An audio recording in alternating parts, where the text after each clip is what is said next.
ยังนักสาวยังเลยมาทางกองทุนเลยเพราะว่ามีเลี้ยงมีเลี้ยงนะมีเลี้ยงจังไหนเอาพวกนี้เลยเมาที่สับไหนขนาดไม่เมานี่เนาะมีเลี้ยงอันเอาครับไอ้เพียงอันนี้ก็แม่รถเอาเต้นนี่น้องพลอยพี่น้องอีกบทนก็จะได้ให้ยินข้าวดีน้องพลอยแล้วพี่น้องเลย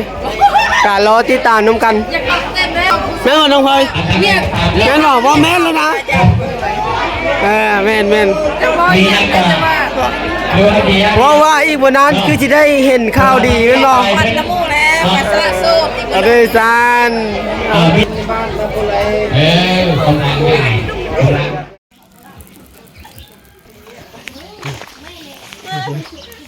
ไม่เป็นเคียงเลยเล่นเดี๋ยวขึ้นได้บอกมึงคิดว่าหม้ออบชิ้นอบหยั่งได้นี่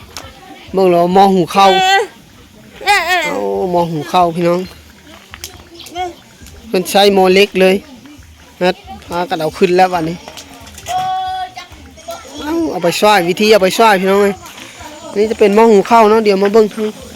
โอ้มันจะเฮ็ดเป็นแบบนี้เลยเป็นหม้อเล็กพี่น้องเลยวันนี้บ้านเฮามีงานพี่น้องสบายดีในตอนเช้าๆเนาะมีงานอยู่ที่บ้านนาดีเป็นงานบุญแจกข้าวชาวบ้านนาดีพากันมาช่วยเวียกงานนึ่งข้าวนึ่งน้ำแต่งอยู่ครัวกิน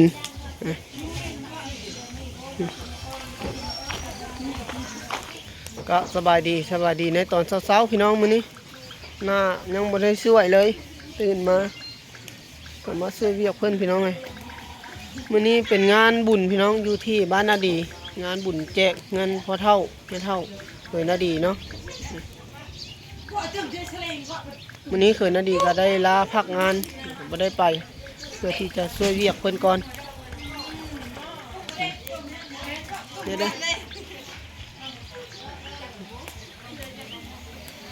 บรรยากาศในตอนเช้าๆพี่น้องมื้อนี้จะรู้สึกว่ามีลมหนาวๆนิดนึงเพราะเมื่อคืนนี้เกิดปรากฏการณ์กบกินเดือนเพื่อนเนาะอันนี้กับหัวมันเกิดจากอย่างเนาะกินผู้เฒ่าผู้แก่เพิ่นเผาเอาแบบนั้นตอนนี้แดดยังบ่ทันออกพี่น้องเลยเดี๋ยวดีมาเก็บเอาภาพบรรยากาศในตอนเช้าๆพี่น้องไปเบิ่งสบายดีลูกสบายดีตื่นแต่เช้าบ่ตื่นมาบ่เห็นนี่พ่อบ่รู้พ่อไปช่วยเวียกเพิ่นลูกเอ้ยน้องอลิสาตื่นมาบ่เห็นพ่อแม่พี่น้องมาคอยอยู่หน้าประตูพ่อแม่ไปช่วยเวียกงานดองงานบุญกับเจ้าดิไปลูกไปนุ่งชงไปหาแม่เนาะลูกเนาะไปแล้วลุงยางเลยไปตอนนี้แค่คนก็เริ่มมาหลายแล้วพี่น้องกำลังช่วยกันตั้งอยู่ครัวกินเนาะ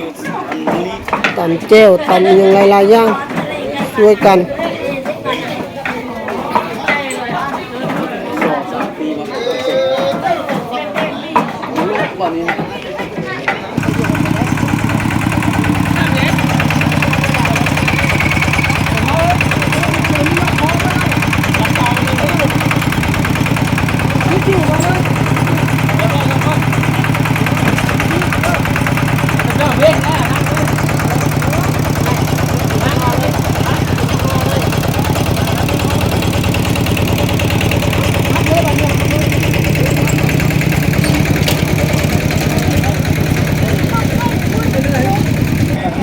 ตอนนี้เขากับคน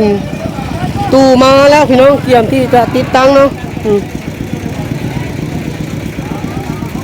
งานบุญแจกข้าวพี่น้องอยู่ที่บ้านนาดีมีแต่ให้กับเจ้าแล้วเอารถจักรแล้วก็ว่าที่ตั้งตู้อยู่มองต้นม่วงนี่แหละพี่น้องเลย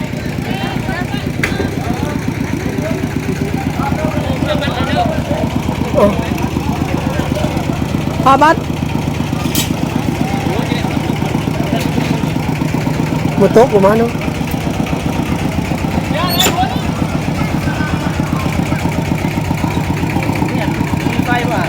บ่ดอกแต่เขาเอาไว้อย่างนี้พี่ไป บาบุญแบกเลยไ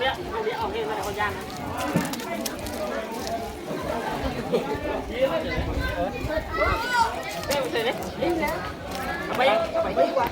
ตัวแบกกูง่วงเลยมือแบบแล้วเจนเนาะดิบล็อกไปแล้วเขาพูดเราดิบล็อกมาเจนเจนเอาเฉียบเจนพักเจ้านี่แหละมั้งคือกลางอีกไรจะมันดูยู่อ่ะกลางนั้นใส่ตัวแม่นแล้วก็ชนตัวนั้นนะตัวเอาชนน้ำชนตัวนั้นเ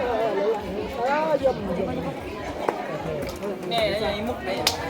ฝั่งนี้นะเปิดเลยมันเลือดแตกเราเอามาอีกเอาแล้วก็มาทางนี้เนาะลักลานนี่สิลักลานเอาไปทางล่างนี่สิแบบเอาหลังเปิดเนาะแอมมกไปแป๊กกูมั่วกูได้บอกปะเลยก็ได้สิแล้ไว้ทางนี้นะเนี่ยเดี๋ยวนายพันธุ์ย่างบนควันเหมือนกันวะ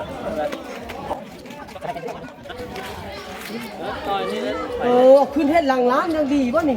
ที่เราใส่ที่งานดองทั่วไปตั้งมันมีตั้งตู้มันมีตั้งลักลานแล้วตั้งโอเคโอ้ถือเฮ็ดลักลานมันตั้งเอ็มมันเปิดเฮ็ดอลังการใช่ไหมรถมีแต่ว่ามาโน่นเลยเนี่ยจะเชียร์เนาะนี่แหละของนี่แหละเขาบอกนาอะไรนี่มันปวดสุดเลยเหรอแล้วก็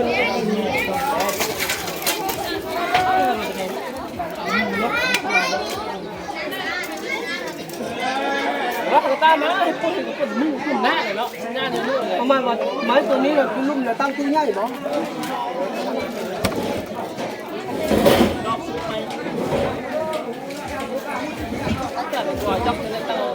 บางเราจับง่ายเนาะบางโดนตั้งหางไปเนี่ยชัวร์ต้องพูดนะข้ามชัวร์ต้องพูดได้ต้องพูดเลย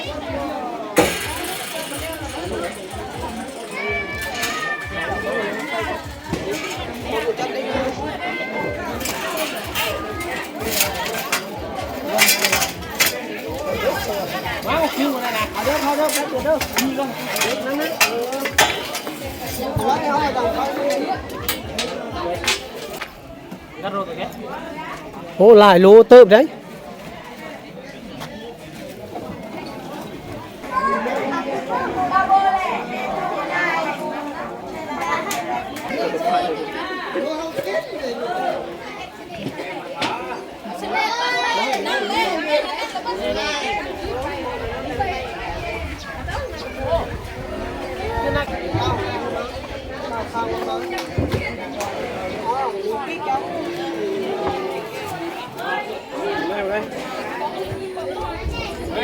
เบียบ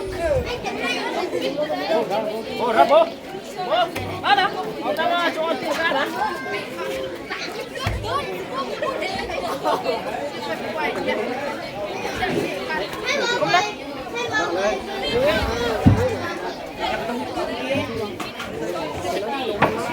อะไรดอกนะ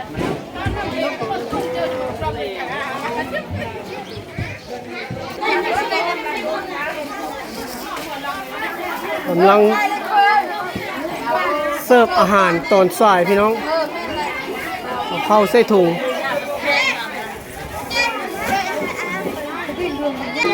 เอาเข้ามาเลยไว้เข้าเบิดบอกเดี๋ยวไปเจ้าน้องแข็งอีกอ๋อเย็นน้ำให้แปลน้ำแข็งอีกเบิ้งแปลให้เดี๋ยวแปลให้เข้าเดี๋ยวเข้าให้เจ้ากันยืนกันครับเดี๋ยว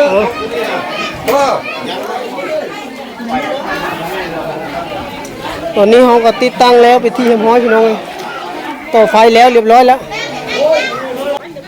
2 คนกลุ่มตู้2 หน่วยพี่น้องมือใหม่ฮัดทำยังหาวิธีดึงเฉลียงมาเป็นเฉลียงหรือว่าเฉลิงวะเฉลิงเนาะโอเคเฉลิงฮัดตู้ป่ะฉันแล้วทำนั้นต่อเรียบร้อยเนาะถ้าแต่ลองตู้พี่น้องเลยโอ้งานนี้เฮาจะเต็มงานบ้านเฮานี่เพิ่นสิเอาใส่ห้างอีกเอาตู้น้อยนี่ขึ้นห้างว่ะเอาตู้ใหญ่นี่ลงลุ่มเดี๋ยวเฮามาฟังน้ำกันถ้าฟังว่าตู้ใหญ่ เอาออกขึ้นห้างนี่มันสิดังกว่าเอาไว้ลุ่มบ่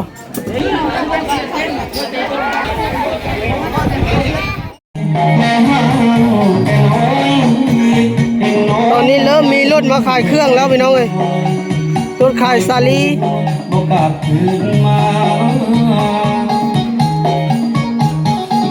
หัวและหัวใจมอบให้เขาบ่เห็นค่าเขาเห็นให้น้องต้องกินเขาเสียความสาวแต่ความสวย สบายดีลูกเอ้ยสบายดีเอาขายขนมตอนนี้ป้าจ้อยกะเอาขนมมาขายแล้วพี่น้องเอ้ยแต่ว่าเพิ่นให้แม่น้องไอซาเป็นผู้นั่งขายให้เนาะอันนี้คือลูกค้าน้อยส่วนป้าจ้อยแม่นไปเฮ็ดเวียกช่วยเพิ่นแต่งอยู่ครัวกินตอนนี้แค่ผู้คนก็เริ่มลั่งไหลกันเข้ามาแล้วพี่น้องเอ้ยมาโมบุญโมทานแล้วเสียงตู้ก็ถือว่าแน่นเติบตอนนี้ก็เป็นบรรยากาศในตอนค่ำๆพี่น้องใกล้จะค่ำแล้วล่ะตะวินใกล้ตัวกินแล้วบรรยากาศในตอนค่ำๆพี่น้องคนมาบักหลายๆเลยโอ้โอ้คือคืนขนาดมันตอนนี้คนหลั่งมาหลายขนาดเลยคนมาช่วยงานบุญพี่น้องเลยคนกำลังหลั่งไหลเข้ามาอันนี้ก็จะเป็นบรรยากาศในตอนค่ำคืนพี่น้องเลยตอนนี้เพิ่นมอดเสียงตู้พักเครื่องเสียงเนาะพักเครื่องเสียงไว้ชั่วคราวพี่น้องเลยมาซื้อฮันขายเครื่องปลาจ้อยพี่น้องให้แม่น้องลิสาขายให้ตอนนี้เครื่องเสียงเขาก็พร้อมที่จะบรรเลงอีกแล้วพี่น้องเลย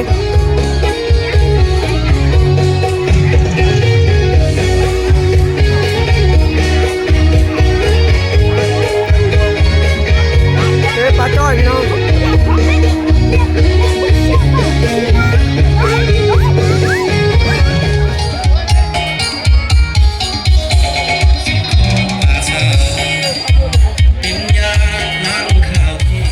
นั่งเฝ้าห้านขายเครื่องให้ปลาจ้อยพี่น้องเลยตอนนี้คืนนาดียังไม่ได้อาบน้ำเลยจนบ่มีเวลาอาบน้ำพี่น้องเลยเอาต่อให้มาจัดนาทีเบิ่งแยงดูแลแค่มาในงานพี่น้อง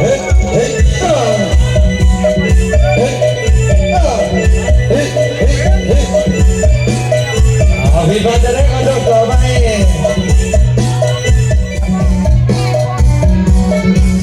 นี่บอก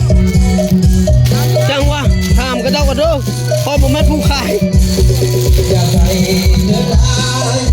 เฮ้ยทงเท่าไหร่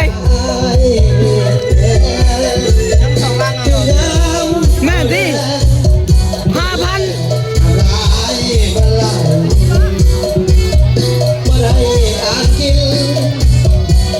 ตัวนั้นบอก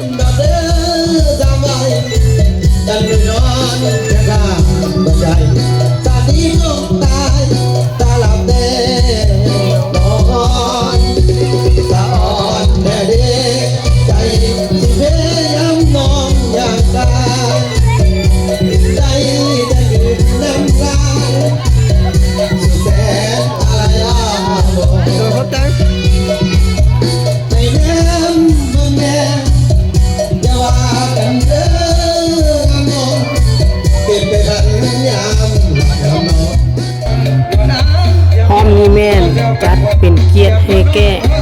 สมาคมพี่น้องเป็นพบลำวงสามัคคีจัดไปงานนี้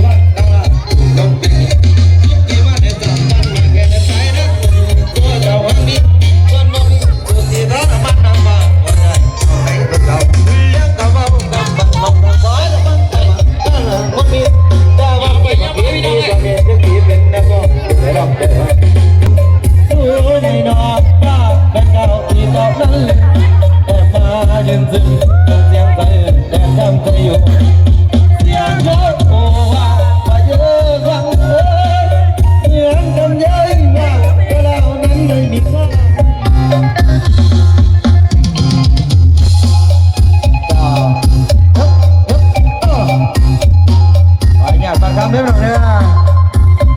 เดี๋ยว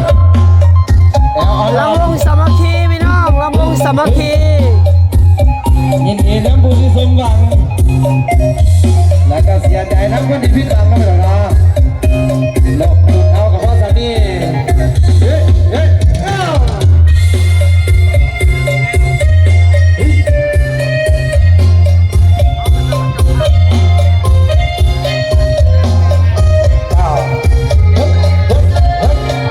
อันนี้เราคันเล่นมาได้เอามาใจมาแล้วใจที่มันอะไรเนี่ยเราต้องทำได้เท่าได้เท่า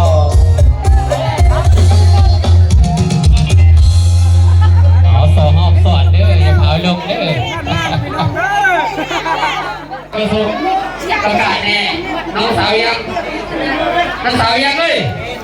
มาทางกระทรวงเลยเด้อเพราะว่ามีเรื่องมีเรื่องนะมีเรื่องจังไหน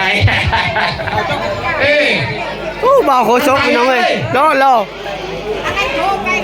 อยู่ใส่กันลงมาทำกระทรวงเลยเด้อเพิ่นมามีเรื่องจังไหนเพิ่นว่าเนาะจะได้ตาเวียงออกมาเนี่ยโยมีเรื่องได้เนาะเราเต้นอาย เราเต้นนี่มันสิไปอาจักเทื่ออ่ะ ผมมาทำกระทรวงเลยเด้อ เมาเนี่ยเมาที่สำใด ขนาดไม่เมานี่เนาะ มีเวียงนำด้วยเอามาครับ โอ้ดาวเต้นพี่น้องอีกจังได๋ก็เป็นดาวรุ่งแล้วนี่ดาวเต้นทั้งเบิดเลยนี่อันนี้ก็ดาวเต้นบ่ นี่เราเต้นมา โอ้เอาเต้นละเต้นลูกเต้นให้เบิ่งนู้เต้นให้เบิ่งนู้ กระทรวงเลยเด้อ เต้นคือชาเฮ็ดเนี่ย มาทำกระทรวงปี โอ้เป็นเต้นเนี่ยชาเฮ็ดเพลงยังบ่มานั่นล่ะเนาะเป็นยังไงไม่เอาไปนี่มันยากในทางกระทรวงโอ้เป็นยังไงนี่เป็นยังไง อันนี้ก็แม่นว่าดาวเต้นนี่ คนละโลกคนละโลกนี่ น้องพลอยพี่น้องอีกบ่โดนก็จะได้กินข้าวดีน้องพลอยแล้วพี่น้องเอ้ยกะรอติดตามน้ำกัน อยากเต้นเลย อีกบ่นานพี่น้องได้กินข้าวดีแน่นอนสำหรับน้องพลอยแม่นบ่น้องพลอยแม่นบ่ว่าแม่นแล้วนะแม่น จะว่าอยากเต้นว่า ว่าอีกบ่นานคือสิได้เห็นข้าวดีแม่นบ่ วันละมูแล้วมาสละโซ่อีก เอาด้วยซานทางใดก็รอติดตามไปน้ำกันเนาะพี่น้องเนาะ อาจจะ60ลัง โอเคแล้ว อาจจะขี้ไรขี้ โอเคขอ รอเมาเนาะฮะรอตูด ลูกสาวคอยโอ้ยยังทำมีบัวเลยไอ้นี่บัวเลย น้องพลอยเดี๋ยวเอาลงหน้าค่าก่อนเดี๋ยวจะได้พี่น้องขี่ น้องสาวคอยเอ้ย เพื่อมีคนอีทอดนะ คุณจะครูงามนี่โอ้ยกำลังใหญ่กำลังทำ ตอนนี้บ้าวโคชกเขาก็กำลังประกาศอยู่พี่น้องเลยประกาศที่จะเชิญระวงหอบสามัคคีเนาะพี่น้องเนาะหอบสมาคมเป็นวาสั้นบ่าวโคชกเว้าหลายขนาดเลย น้องสาวคอย ขนาดเว้าหลายป่านนี้ก็ยังบ่มีแผลออกไปฟ้อนเพิ่นว่าอันนี้ก็กำลังเชิญพี่น้องเลยสาวๆทั้งหลายก็พากันนั่งชิวไปเลยออกไปฟ้อนเลยน้องล่ะให้เมากันบ่ยังบ่เมาเนาะกินเบียร์แล้วบ่เมาก็ได้ จะได้แซ่บเต้น จังไรก็ตามเนาะ อยากจะว่า น้องสาวคอยผมก็กักเวทีในระหว่าง ยิ้ม ตั้งใจกันงามน้องสาวยังไงแล้วก็น้องสาวโอ้ยพรแล้วแม่พรก่อนแต่ว่าผู้สื่อใจ ตอนนี้เพิ่นยังบ่เมาพี่น้องเอ้ยเพิ่นก็เลยอยากอายๆนิดนึงหลังจากที่เพิ่นเมาแล้วจังนั่นแหละ แอบโพเลย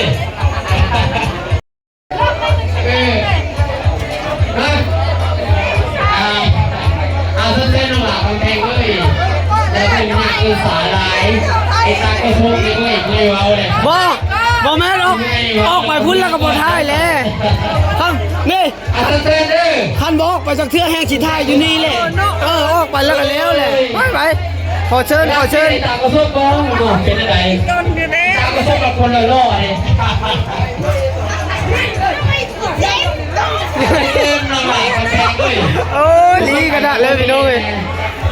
สาวๆยังอายอยู่พี่น้องตอนนี้เพราะว่า